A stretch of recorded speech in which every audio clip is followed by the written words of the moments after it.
En psychologie, les personnes ayant une grande intelligence émotionnelle ont tendance à mieux détecter les mensonges. Elles sont plus attentives aux micro-changements que la plupart des gens ne remarquent pas, des expressions faciales fugitives, de légères variations de ton, le rythme d'une réponse, la tension dans la posture, tous ces signaux involontaires et discrets qui révèlent souvent plus que les mots eux-mêmes.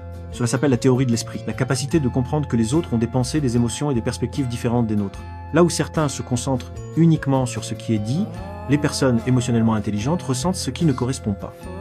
Une phrase trop répétée, un sourire qui n'atteint pas tout à fait les yeux, ou une hésitation qui se glisse dans un mot soigneusement choisi. Elle n'analyse pas chaque détail de manière consciente, elle l'absorbe. Car l'intelligence émotionnelle ne se limite pas à l'empathie. C'est aussi une forme de reconnaissance des schémas, la capacité de remarquer que l'énergie de quelqu'un change avant même que son histoire ne change. C'est pas de la lecture de pensée, mais une aisance du système nerveux. Elles perçoivent la tension dans la mâchoire, le timing d'une réponse, la façon dont quelqu'un évite le regard juste un peu trop longtemps. Pour les autres, c'est invisible. Pour elles, c'est évident, non pas de manière spectaculaire, mais comme une intuition silencieuse que quelque chose ne va pas. Enregistre ceci si l'intelligence émotionnelle t'a déjà fait te sentir plus seul que compris. Cette capacité se développe souvent tôt dans la vie, pas toujours comme une force, mais comme une compétence de survie.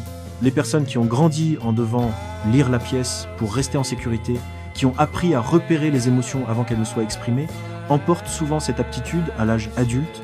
Elle ressemble alors à de la lucidité, mais elle a commencé comme une protection.